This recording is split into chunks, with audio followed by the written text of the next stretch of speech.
Toby friggin' Green. I mean, oh my God. I was watching this game in the middle of the night, and I swear to God, I woke up the entire neighborhood. His ability to win the contest at the most crucial moments is ridiculous. Even Dermot called it. He said, you better watch Toby here. GWS's last 4 wins against Cindye were won by 1 point, 1 point, 2 point, and 2 points. I advise anybody with a heart condition to not watch the next Battle of the Bridge.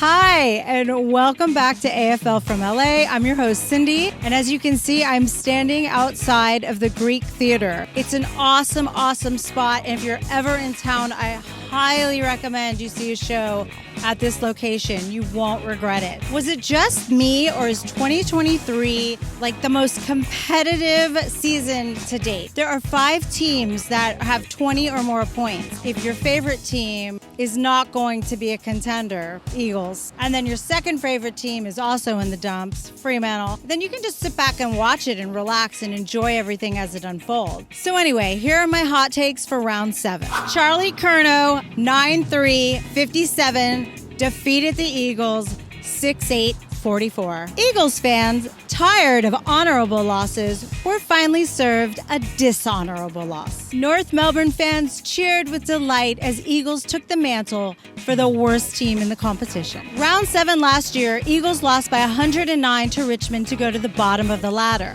Round 7 this year, they lost by 108 to Carlton, also at home, to go to the bottom of the ladder. Where is the progress? But props to Carlton, who had a great week, and hopefully they can parlay that win into more wins in the coming weeks. 8 in a row for Port at Marvel Stadium. They're going to start asking to have the showdown played there every year. Port are looking rock solid. They've won 4 in a row with a 5-2 record. They beat the Saints and the umpires with the free kick count at 28-14. Is there something wrong here? They also had less disposals, marks, stoppages, and inside 50s. And they still won. And what is with the boos for Jason Horne-Francis? I mean, what has he ever done to you, St. Kilda? St. Kilda were 5-1 going into round 7 last year. And they were 5-1 going into round 7 this year. I think I've seen this movie before. So Freo's ball movement in the first quarter was a huge improvement. And if they could have converted, they might have been able to put some score on the board and put some pressure on Brisbane. But the result became as predictable as their inside 50s. Seems they just don't have the skills to execute a fast game plan. And they got smashed at clearances again. And without big targets to kick to, what's the point? I mean, where's Josh Tracy? With Luke Jackson not really firing yet and Tabana out injured, Tracy must be in line for a recall. The upside, though, Michael Walters kicked the goal of the year, Hayden Young continues to shine, and Matt Johnson could be a real player. But Freo have now lost 11 first quarters in a row. 11. That's a trend that cannot continue. So the geriatric men of Geelong did what they had to do to stop the ever-improving Essendon. The Hawks showed spirit again, this time against the Bulldogs, while the Suns, without Tuke Miller, pissed off half of Victoria by beating the Tigers. But the game of the round, and probably 2023, was Collingwood's win against Adelaide. The Crows led for 99.9% of the game, but Collingwood, doing what they do, came back from behind to snatch victory with 20 seconds left.